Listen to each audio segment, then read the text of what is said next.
Assalamualaikum warahmatullahi wabarakatuh. Alhamdulillahirabbil alamin wassalatu wassalamu ala asyrafil anbiya'i wal mursalin wa ala alihi wa sahbihi ajmain. Qala rabbi shrah li sadri wa yassir li amri wahlul 'uqdatam min lisani yafqahu qawli. Alhamdulillah, bersyukur kita kepada Ilahi kerana dengan limpah dan kurnianya masih lagi diberikan kepada kita nikmat kesihatan. Dengan nikmat inilah dapat kita bersama-sama pada hari ini untuk menjayakan satu program, iaitu program Camp Bestari Solat. Yang mana Camp Bestari Solat ini adalah bertujuan untuk memberi satu pendedahan kepada murid-murid, kepada anak-anak tuan-puan, untuk menunjukkan kepada anak-anak macam mana cara nak solat dengan betul. Bila kita melaksanakan solat, kita nak pastikan solat yang kita laksanakan tu adalah solat yang betul, bukan solat yang salah. Jadi solat yang kita laksanakan itu dapat diterima oleh Allah Subhanahu Wa Taala dan diberikan ganjaran pahala.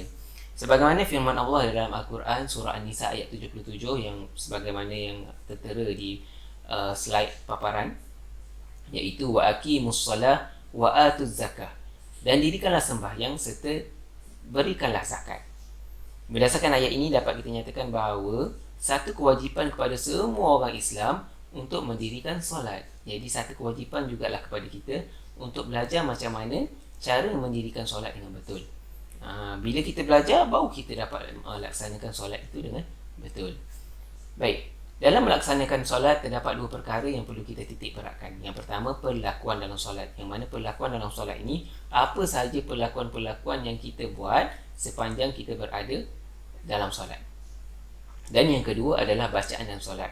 Bacaan dalam solat pula adalah semua bacaan-bacaan yang kita baca semasa kita melaksanakan solat. Jadi untuk video bahagian yang pertama pada hari ini, kita akan lebih tumpukan kepada perlakuan dalam solat. Kita akan ceritakan apa perlakuan-perlakuan yang perlu kita lakukan dalam ataupun semasa mendirikan solat. Baik, ada 11 perlakuan yang perlu kita titik beratkan dan kita akan ceritakan satu persatu. Yang pertama adalah berdiri tegak. Okey, berdiri tegak ni, kita berdiri tegak sebagaimana biasa. Tapi apa yang perlu kita tahu adalah kita perlu berdiri tegak sambil menghadap ke arah kiblat. Ustaz, boleh tak kalau kita berdiri tegak tapi tak menghadap kiblat? Boleh tak kita buat solat tanpa menghadap kiblat? Solat yang dilakukan tanpa menghadap kiblat, maka solat tersebut tidak sah. Jadi kita perlu berdiri dan kita perlu tahu ke mana arah kiblat yang betul. Dan semasa berdiri, mata menghadap ke arah tempat sujud. Boleh tak nak pandang tempat lain, Ustaz? Kita bimbang sekiranya mata kita pandang ke arah tempat lain, tengok apa yang ada di hadapan kita, maka solat yang kita laksanakan tersebut tidak khusyuk. Maka rugilah solat yang kita lakukan tu. Jadi kita nak khusyuk tersebut. Jadi mata kita pandang pada tempat sujud dan kita tumpukan sepenuh perhatian kita pada solat yang kita akan laksanakan. Baik, seterusnya kita juga niat solat. Perbezaan antara setiap ibadah yang kita laksanakan ini adalah pada niatnya. Beza solat fardu, solat sunat, bezanya pada niat. Beza puasa, beza dengan solat, bezanya pada niat. Maka niat itulah menentukan sama ada solat yang kita buat tu adalah solat apa, jenis solatnya, fardu ataupun sunat dan sebagainya. Jadi kita lafazkan niat tersebut. Sebagai contoh, kita nak niat solat subuh, jadi kita lafazkan usolli fardu subhi raka'ataini adaan lillahi ta'ala. Kita niatkan solat tersebut. Dan semasa kita berdiri ni juga, bagi yang lelaki, kaki itu perlu dijarakkan sebagaimana gambar yang ada di bawah tu. Okey, kaki itu perlu dijarakkan. Tetapi bagi yang perempuan, kaki itu dirapatkan. Itu cara kita berdiri tegak untuk menunaikan solat. Baik, yang seterusnya adalah takbiratul ihram. Apa itu takbiratul ihram? Perbuatan mengangkat tangan dalam keadaan berdiri tegak. Tadi kita dah berdiri tegak, kita dah menghadap kiblat. Jadi kita nak mulakan solat kita adalah dengan takbiratul ihram. Macam mana nak buat? Kita angkat tangan kita. Bagi yang lelaki, angkat tangan ini, lelaki ke perempuan, perlu menghadap ke arah kiblat. Boleh tak angkat macam ni? Tak boleh. Jadi kita kena angkat tangan kita dan tapak tangan itu menghadap ke arah kiblat. Dan bagi yang lelaki, ibu jari kita adalah sama paras dengan cuping telinga kita. Cuping telinga. Jadi angkat takbir, Allahu Akbar. Ibu jari kita sama paras dengan cuping telinga. Bagi yang perempuan macam mana pula? Okey, bagi yang perempuan sama juga, tapak tangan mesti menghadap ke arah kiblat, tetapi tak perlu sama arah dengan cuping, tapi sama arah dengan kita punya bahu. Jadi bila angkat takbir, Allahu Akbar. Cukup sampai situ saja bagi perempuan. Jadi kena pastikan elok-elok. Bagi yang perempuan, bagi yang lelaki, cara melaksanakannya berbeza. Jadi kita kena tahu betul-betul. Baik, itu untuk takbiratul ihram. Yang seterusnya adalah bila kita melaksanakan takbiratul ihram tersebut, di mana kita nak letak tangan kita selepas tu? Takkanlah kita nak angkat tangan sampai ke sudah, betul? Jadi, kita jatuhkan tangan kita, tangan kiri berada di bawah, tangan kanan berada di atas. Mana nak letak ustaz? Kita letak di antara dada dan pusat. Letak di antara dada dan pusat sebagaimana gambar yang ada dalam slide tersebut. Jadi yang ni untuk letak tangan ni sama sahaja lelaki dan perempuan, tak ada beza. Baik, itu perbuatan selepas takbiratul ihram. Yang seterusnya adalah rukuk. Rukuk ini mudah saja. Perbuatan rukuk ni dilakukan dengan membongkokkan badan sehingga membentuk sudut 90 darjah. Kita berdiri tegak tadi, okey. Jadi kita rukuk, kita bongkokkan badan kita. Sehingga membentuk sudut 90 darjah. Mudah sahaja. Jadi kita bongkokkan saja tubuh kita sehingga membentuk sudut 90 darjah. Baik, yang seterusnya adalah iktidal. Iktidal pula dilakukan dengan berdiri tegak sempurna sambil mengangkat kedua tangan. Daripada rokok tadi, kita dah rokok, kita bangun balik. Iktidal. Maksudnya kita berdiri tegak sempurna balik untuk sambil mengangkat kedua tangan. Maksudnya daripada rokok, kita bangun. Kita bongkokkan badan kita.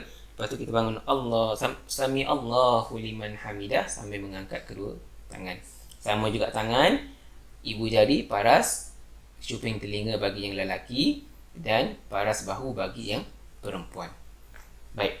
Selepas tu, mana nak letak tangan tu ustaz? Takkan nak pegang sampai ke habis kan? Betul? Takkan nak angkat tangan sampai ke habis. Jadi kita jatuhkan tangan kita, tangan kanan diletakkan di sisi kanan, tangan kiri diletakkan di sisi kiri sebagaimana gambar yang ada tersebut.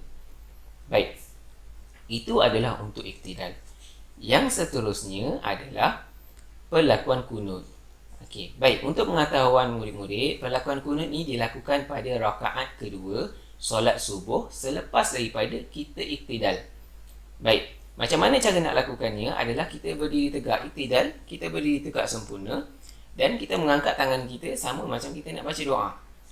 Kunut-kunut ini adalah satu doa. Sekiranya kita solat berimam, maka kita aminkan doa kunut yang dibaca oleh imam.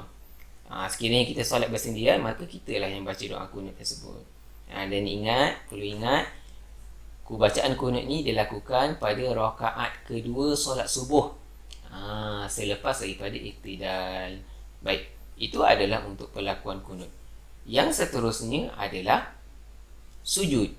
Sujud ni pula macam mana ustaz? Sujud ni adalah tunduk sehingga ke paras lantai. Maksudnya kita menundukkan tubuh kita sehingga lantai, kena cecah lantai. Ianya dilakukan dengan meletakkan 7 anggota sujud ke lantai. Apa 7 anggota sujud tu? Yang pertama, yang perlu kena lantai, perlu cecah lantai adalah dahi kita. Dahi kita perlu kena lantai. Yang kedua adalah kedua tapak tangan kita. Itu dah 3 dah. Betul. Dan yang ketiga, kedua lutut kita. Itu dah 5 anggota dah. Dan yang keempat adalah kedua tapak ibu jari, tapak jari kaki kita. Bukan ibu jari tapak jari kaki kita. Maksudnya masa kita sujud, kita perlu bengkokkan kaki kita tu sehingga tapak jari kaki kita ni mengena pada lantai. Jadi cukup 7 anggota. Yang ni saya minta ibu bapa di rumah untuk sama-sama tengok anak kita, betulkan kedudukan jari kaki dan sebagainya untuk pastikan sujud tu dalam keadaan yang sempurna. Baik. Kita teruskan lagi. Yang seterusnya adalah duduk antara 2 sujud. Sebagaimana kita tahu, dalam satu-satu rakaat kita akan 2 kali sujud. Jadi duduk di antara 2 kali sujud tersebut, kita duduk dilakukan dengan duduk secara iftirash. Ustaz, macam mana duduk secara iftirash ni? Saya tak faham.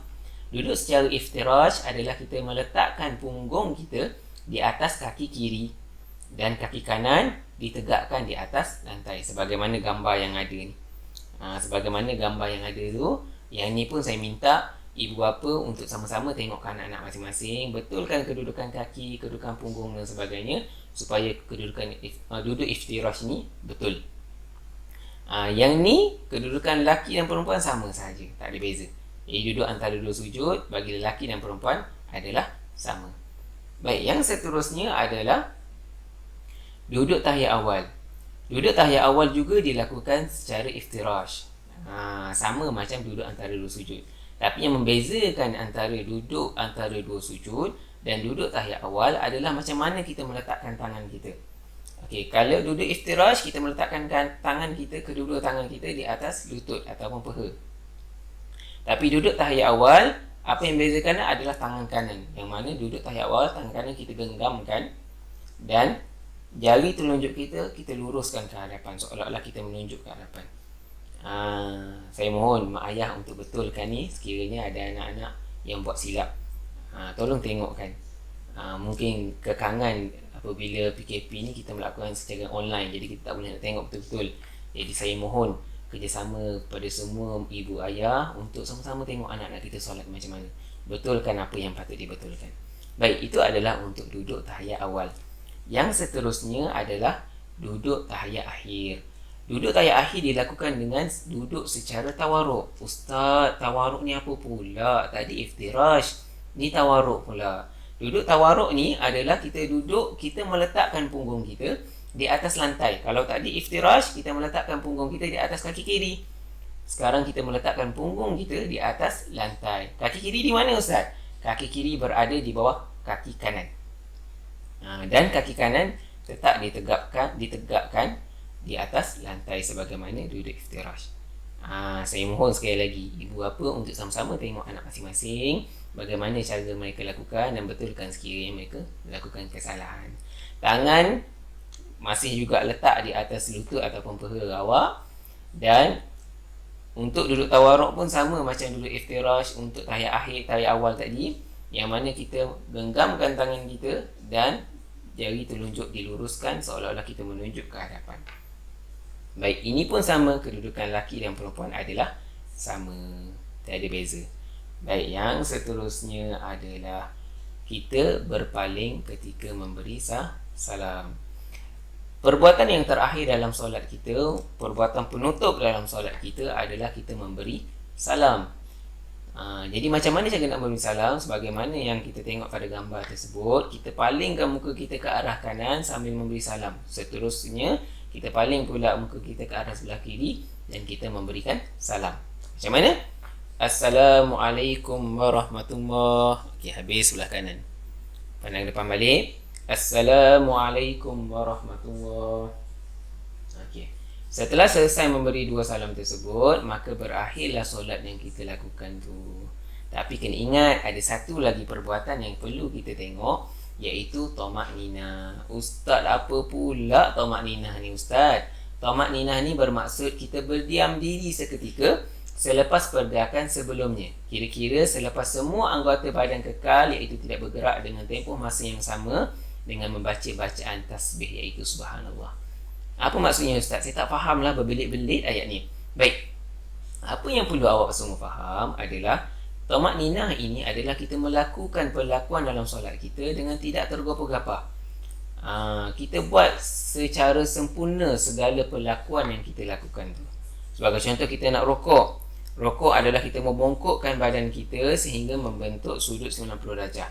Maka kita buat betul-betul. Kita turun betul-betul 90 darjah.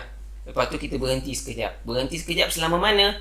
Sebagaimana yang dinyatakan dalam ayat tadi, dengan tempoh masa yang sama dengan membacaan tasbih, dengan membaca bacaan tasbih, iaitu subhanallah. Kita sebut subhanallah ni berapa lama? Saya anggarkan lebih kurang dalam 2 ataupun 3 saat.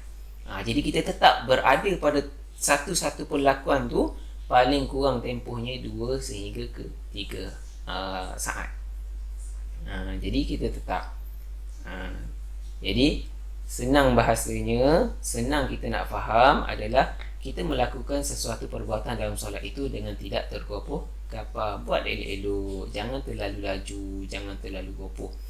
Kita pernah tengok, betul, saya rasa ramai yang pernah tengok solat-solat yang dilakukan dengan keadaan yang laju. Tak sempat habis satu rukun, Tak sempat habis satu perbuatan, rukuk tak habis lagi 90 darjah, dah terus bangun untuk iktidal. Iktidal tu tak sempurna lagi berdiri, terus turun untuk sujud. Sujud boleh tetap lagi ni, dahi kena ke lantai, terus nak bangun balik, duduk antara dua sujud. Maka perbuatan ini dikira tiada tamak-ninah. Maka bila solat kita tiada tamak-ninah, maka solat kita tidak sempurna. Apa yang kita kejar dalam solat kita ni adalah kita nak solat dengan sempurna, supaya bila kita solat, Allah boleh terima doa solat kita. Macam kita nak bagi sesuatu pada orang, kita nak bagi hadiah pada orang. Jadi kita bagi hadiah yang paling sempurna, yang paling elok kita nak bagi pada orang. Sama juga kita nak bagi solat kita pada Allah, kita bagikan solat pada kita yang paling sempurna pada Allah. Dan semoga solat yang kita laksanakan tu solat yang diberi ganjaran oleh Allah SWT dan diterima oleh Allah SWT. Jadi kita nak solat yang kita buat ni diterima oleh Allah. Kita perlu ingat, tak semua ibadah yang kita buat ni diterima oleh Allah. Boleh jadi Allah tolak ibadah kita. Jadi sama-sama kita buat yang sehabis baik, dan kita doakan segala ibadah yang kita laksanakan ini adalah ibadah yang diterima oleh Allah dan diberikan ganjaran pahala. Jadi saya rasa itu sahaja untuk hari ini. Semoga perkongsian pada hari ini yang seberingkas ini dapat memberi 1000 manfaat kepada anda semua, dan kita sama-sama amalkan dan kita sama-sama laksanakan solat dengan sempurna, insya-Allah. Sekian saja daripada saya. Wabillahi taufiq wal hidayah. Wassalamualaikum warahmatullahi wabarakatuh.